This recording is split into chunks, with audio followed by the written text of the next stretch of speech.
네, 안녕하세요. 최고의 강사 정수연 인사드리겠습니다. 저 오늘부터 보디빌딩, 실기 구술 공부를 시작해 보려고 하는데, 기왕이면 여러분들과 함께 하고 싶어서 제가 인터넷에서 유출한 작년 질문들 쭉 한번 읽으면서 같이 공부하고, 여러분들 운전하실 때나 아니면 어, 그냥 어디 가실 때 같이 이어폰으로 저도 공부하고 또 여러분들도 함께 공부에 도움이 될까 싶어서 한번 오늘부터 조금씩 한번 읽어보겠습니다. 자, 1번 문제. 보디빌딩 복장 규정 남녀에 대해서 말하시오. 남자 선수 경기복은 측면이 최소 1cm 이상인 단색의 투명하지 않은 깔끔하고 단정한 트렁크를 착용해야 하며 최소 대둔근의 4분의 3은 가려야 한다.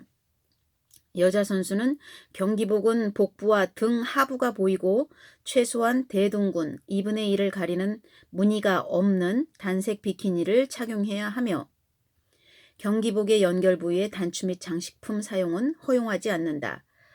복장 규정 위반 시 출전 불가 또는 감점 요인이 된다. 질문 답변을 아주 간단하게 말하자면 남자 선수는 측면 폭이 1cm 이상인 깔끔한 단색 트렁크를 착용하고 여자 선수는 복부와 등 하부가 보이는 단색 비키니를 착용합니다. 2번 시합 무대의 포즈대 규격에 대해 말하시오. 무대는 최소한 길이 6m, 너비 1m 50cm이고 시합 무대는 심판 위치보다 80cm 높게 하며 근육이 잘 비추어질 수 있도록 조명이 설치되어야 한다. 단상 정면에는 FIBB 로고를 붙이고 선수들이 맨발로 무대 위에 서기 때문에 바닥에는 카펫이 깔려 있어야 한다. 무대 위에는 가로로 선을 구분해 주고 중심 라인을 표시한다. 자, 질문 답변을 간단하게 길이 6m, 너비 1m 50cm, 높이 80cm입니다. 높이에 대해 30cm, 60cm, 80cm라고 말하는 경우가 있는데 기준을 무엇을 두느냐에 따라 다른 것 같습니다. 무대만 높이만을 봤을 때에는 30cm인 것 같고 규정 규칙상에는 심판 기준으로 80cm라고 나와 있습니다. 자, 시험에 나온 빈도가 거의 없기 때문에 참고 정도만 하세요. 3번 문제. 남자 경기 규정 포즈 7가지를 말하시오. 1. 프론트 더블 바이셉스 전면으로 상완 이두근 보여주기. 2. 프론트 렛 스프레드 전면 광배근 펼쳐 보이기. 3. 사이드 체스트 측면으로 흉근 보여주기. 4. 백 더블 바이셉스 뒤돌아 상완 이두근 보여주기. 5. 백 렛 스프레드 뒤돌아 광배근 펼쳐 보이기. 6.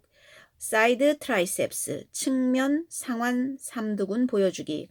7. 업도미널 렌타이 복직근과 대퇴 사두근 보여주기. 4. 여자 피지크 규정 포즈 4가지를 말하시오. 1. 프론트 포즈 2. 사이드 체스트 3. 백 포즈 4. 사이드 트라이셉스 2016년 여자 규정 포즈 5가지는 없어졌고 여성이라도 남성의 규정 포즈 7가지는 외우세요. 그 다음 문제. 보디빌딩의 심사 규정에 대한 심판원의 주의사항에 대해서 말하시오. 1. 다른 심판원과 담화를 할 수 없다. 2. 다른 심판원의 심판 결정에 의도적인 영향을 주어서는 안 된다. 3. 심사하는 동안에는 사진을 찍을 수 없다. 4. 참가 선수 누구에게라도 지도를 해서는 안 된다. 5. 심사하는 동안에는 알코올 함량이 있는 음료수를 마실 수 없다. 6. 선수로 참가할 수 없다. 6번 문제입니다. 결선 시합 제3라운드의 경기 방식에 대해 말하시오. 보디빌딩 결선 시합 3라운드는 자유 포즈로 본인이 준비한 음악에 맞춰 1분간 본인이 자신이 있는 다양한 포즈를 예술적으로 표현한다. 경기 진행은 예선 1라운드, 결선 2라운드, 결선 3라운드. 7. 예선 라운드의 경기 방식에 대해 말하시오. 보디빌딩 예선 라운드는 비교 포즈로 4개의 규정 포즈 1번, 3번, 4번, 7번 등 4가지 포즈를 평가해 예선 1라운드에 오를 선수를 결정한다. 오직 15명의 선수만 예선 1라운드에 진출할 수 있다. 예선 1라운드 4개의 규정 포즈, 8명 이하의 그룹, 7개의 규정 포즈로 비교 심사한다. 최종 상위 6명의 선수가 결선에 진출, 결선 시 예선 점수를 반영하지 않음. 8번 문제입니다. 도핑 규정 위반에 대해 말하시오. 경기력을 향상시킬 목적으로 의도적으로 금지 약물을 섭취해 도핑 테스트에서 양성 반응이 나타난 경우를 도핑이라고 정의한다. 도핑에 대한 제재는 일반 경기에서의 반칙 행위보다 훨씬 엄격하다. 일정 기간 자격 정지뿐만이 아니라 영구 제명까지 될 수 있다. 해당 경기와 관련된 일체의 메달, 점수, 포상, 경기 기록 등이 몰수되며 제재받은 선수의 실명이 1년 이상의 기간 동안 웹페이지에 게시되어 일반인에게 공개된다. 자, 질문 답변. 경기력 향상을 목적으로 의도적으로 금지 약물을 섭취하여 도핑 테스트 결과 양성 반응이 나타나는 경우를 말합니다. 9번 문제입니다. 의도하지 않은 도핑에 대해 말하시오. 의도하지 않은 도핑은 선수가 도핑 테스트 대상자임을 밝히지 않고 의사에게 처방전을 받아 의약품을 복용하거나 처방전 없이 구매 가능한 의약품, 예로 감기약, 혈압약 등을 복용한 후 도핑 테스트 결과에서 금지 성분이 검출되거나 운동 보충제 및 건강기능식품을 금지 약물 성분이 함유되어 있는지 모르고 섭취해 도핑 테스트에서 양성 반응이 나오는 경우를 말한다. 질문 답변. 선수의 부주의 또는 자신도 모르게 섭취한 금지 약물이 도핑 테스트 결과 검출이 되는 경우를 말합니다. 10번 문제입니다. 인공 피부약 사용 위반에 대해서 말하시오. 경기 당일에는 혈관을 왕성하게 해주는 하스타프 및 피부를 반짝이게 하는 무색 오일과 컬러 크림은 사용하지 못하게 되어 있고 프로탄만 사용해야 하며 적발 시 대회 출전 불가 및 감점 요인이 될 수 있다. 피부용품이 경기 중 땀과 함께 과도하게 흘러내려가도 감점 요인이 된다. 질문 답변을 간단하게 하자면 인공 피부약은 사용할 수 있으나 반드시 대회 24시간 전에 사용해야 하며 몸에 적당량의 오일은 허용하나 과다 사용은 금합니다. 또한 흘러내려도 감점이 됩니다. 자, 11번 문제입니다. 응급처치 시 일반인의 주의사항에 대해 말하시오. 위급상황 행동요령 1단계를 위급상황이라는 것을 인지한다. 2단계로 어떻게 행동할 것인가를 결정한다. 3단계로 119에 신고한다. 4단계로 응급요원이 사고 현장에 도착할 때까지 적절한 응급처치를 행한다. 응급상황 시 행동요령, 응급상황 인지, 행동결정, 119 신고, 응급처치 시행. 자, 질문 답변. 응급처치 시 지켜야 할 사항 5가지. 자신의 안전을 확보한다. 자신의 신분을 밝힌다. 환자에 대해 생사의 판정은 하지 않는다. 원칙적으로 의약품을 사용하지 않는다. 어디까지나 응급처치로 그치고 전문 의료요원의 처치에 맡긴다. 자, 질문 답변 상황별로 말씀드리겠습니다. 출혈 시 상처 부위를 심장보다 높게 올리고 거즈를 대어 단단하게 묶어 지혈을 하며 출혈이 과다할 경우에는 119 구조를 요청한다. 심장 정지일 때 환자의 의식을 확인하고 호흡과 맥박을 확인하며 119 구조를 요청한 후 구조대가 올 때까지 심폐소생술을 시행한다. 자, 3번 쇼크. 환자에게 음식이나 마실 것을 주지 않는다. 위장 운동이 저하되어 있으므로 토할 수 있다. 염좌나 골절 시에는 해당 부위를 움직이지 않게 하기 위해 삼각건, 부목 또는 압박 붕대로 고정한 후에 병원에 간다. 자, 12번 문제입니다. 12번 문제. 의식이 없는 환자의 응급처치법에 대해 말하시오.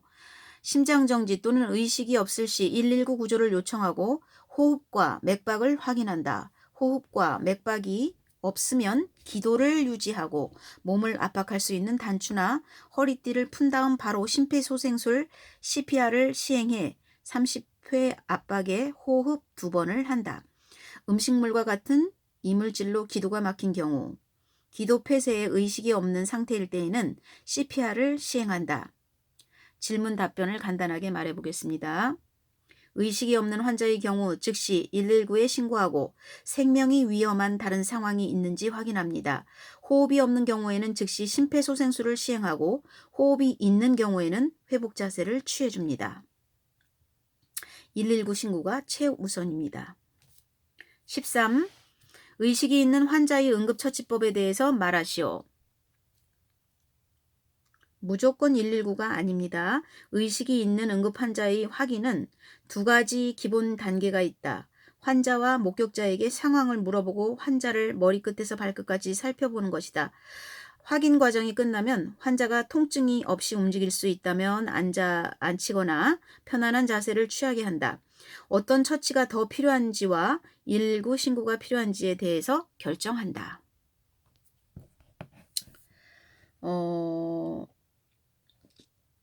의식이 있는 환자의 경우 환자와 목격자에게 상황을 물어보고 환자를 머리끝에서 발끝까지 보살펴 봅니다. 환자의 확인 상태에 따라 추가 처치나 119 신고를 결정합니다. 14번 문제입니다. 보디빌딩에 맞는 영양 섭취 계획에 대하여 말하시오. 웨이트 트레이닝을 통해 근육을 단련시키기 위해서는 충분한 칼로리를 섭취하고 탄수화물, 단백질과 지방을 5대 3대 2 정도의 비율로 섭취하며 신체 대사 조절을 위해 비타민과 무기질도 충분히 섭취한다. 정기적으로 또는 대회 시즌기에 돌입하게 되면 영양 섭취의 비율을 재조정함으로써 근육이 최대한 유지 또는 증가될 수 있게 하고 체지방은 최대한 태울 수 있게 계획되어야 한다. 자, 간단하게 답변하자면 근육 발달을 위해서 충분한 칼로리를 섭취하고 탄수화물, 단백질, 지방을 목적과 시기에 맞게 비율을 조정하면서 섭취해 줍니다. 추가적으로 비타민과 무기질도 충분히 섭취해 줍니다. 15번 문제입니다. 대상별 영양 섭취 방법에 대하여 말하시오. 고혈압 환자는 저염식 및 고칼슘 식품의 섭취를, 당뇨병 환자는 저염식 및 지하지수가 낮은 탄수화물인 고구마와 현미의 섭취를 권장한다. 2. 비만과 당뇨일 경우에는 저지방, 탄수화물 식이요법을 권장한다. 3. 심혈관 질환자는 저지방 식이요법을 권장한다. 4. 다이어트 목적으로 저지방, 저탄수화물 식이요법이 좋고 탄수화물, 단백질 및 지방의 비율을 2대 5대 3 정도로 계획한다. 참고로 체형별로는 외배협은 신진대사가 빠른 마른 체형으로 지속적인 탄수화물 섭취를 늘려주고 중배협은 근육질 체형으로 지방 섭취를 줄이고 단백질 위주의 영양 섭취가 필요하다. 내배협은 신진대사가 느린 비만형으로 지방 섭취를 줄여주고 균형 있는 저칼로리 식단 구성이 필요합니다. 자, 질문 답변하겠습니다. 고혈압 환자는 저염식, 고칼슘 식품을 섭취하고 당뇨병 환자는 저염식, 지하지수가 낮은 탄수화물 섭취를 권장합니다. 심혈관 질환자는 저지방 식이요법을 권장하고 비만과 당뇨일 경우는 저지방, 저탄수화물의 균형 있는 영양 섭취를 권장합니다. 16번 문제입니다. 보디빌더 초보자에게 가장 중요한 것은 무엇인가? 금지된 불법 약물을 사용하지 않고 올바른 정신에서 비롯한 땀과 노력에 기반을 해야 하며 운동에서 적응, 자세 및 균형 그리고 운동 영양 및 휴식을 통한 헌신적인 육체 형성 과정이 반드시 필요하다. 17. 전문 보디빌더를 위한 가장 중요한 훈련 양상은 무엇인가? 부상을 방지하는 바른 자세, 적절한 운동 강도, 고강도 운동에 따른 오버 트레이닝의 예방을 위한 컨디션 조절과 시합 시즌을 고려한 훈련 계획이 필요하다. 또한 단순하게 운동을 하는 차원을 뛰어넘어 보다 효율적으로 트레이닝을 할 수 있도록 다양한 트레이닝 기술을 이용하여 초보자와는 달리 집중력 있게 훈련하는 것이 중요하다. 질문 답변을 간단히 요약하게 하자면 부상을 방지하는 바른 자세와 적절한 운동 강도, 고강도 운동에 따른 오버 트레이닝의 예방을 위한 휴식과 시합 시즌을 고려한 훈련 계획이 필요합니다. 또한 다양한 트레이닝 기술, 강제 반복, 트라이 세트, 자이언트 세트, 2중, 3중 분할 훈련 등을 이용하여 집중력 있게 훈련하는 것이 중요합니다. 자, 18번 문제 갑니다. 적당한 자세를 사용한 후에는 무엇이 근육 성장을 위한 다음 단계인가?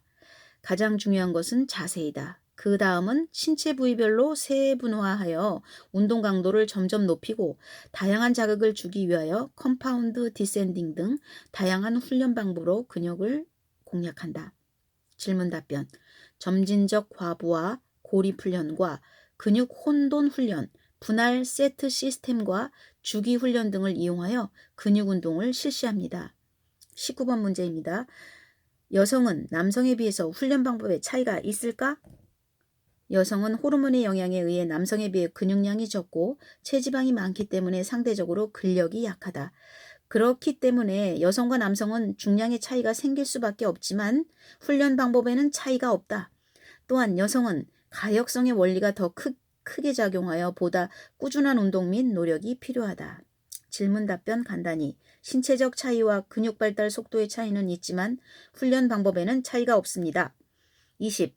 나이 든 사람은 젊은 사람에 비해서 다르게 운동을 해야 하는가? 나이 든 사람은 유연성이 떨어지기 때문에 지나치게 큰 가동 범위를 피하고 부상의 방지를 위하여 15RM 정도의 중저 강도로 운동을 하며 심혈관계를 향상시키기 위하여 유산소 운동을 병행해야 한다. 질문 답변. 나이 든 사람의 신체적 차이, 유연성, 근력과 운동 중 부상의 발생을 고려하여 운동을 실시합니다.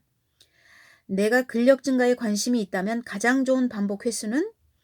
근력 증가를 위해서는 상대적으로 무거운 부하를 훈련하는 것이 좋다. 1RM의 85에서 90% 정도로 3에서 6RM이 권장된다.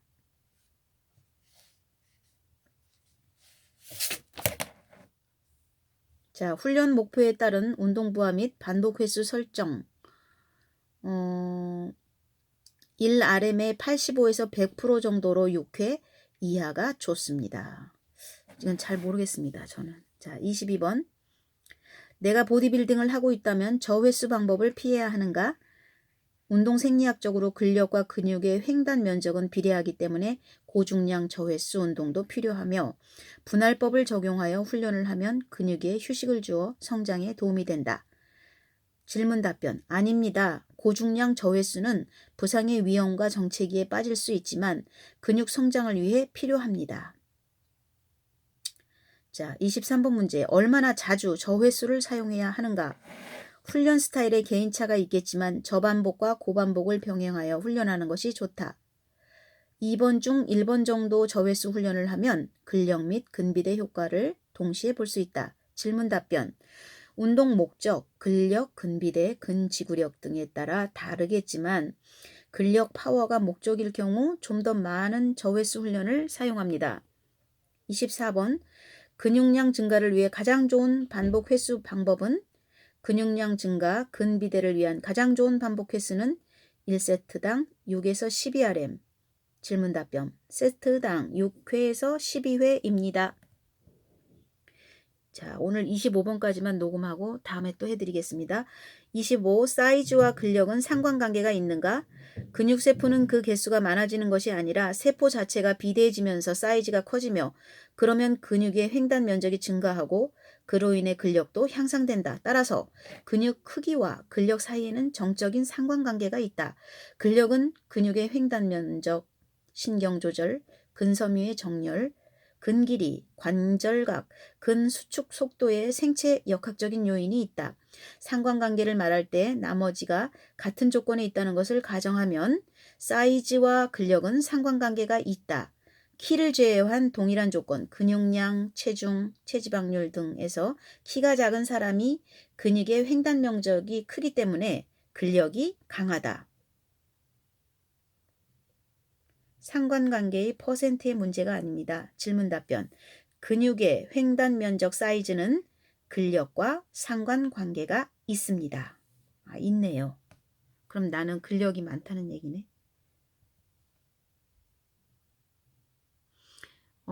주무시기 전에 도움이 되기를 바라겠습니다. 저도 매일 자기 전에 제 목소리로 공부를 하려고 합니다.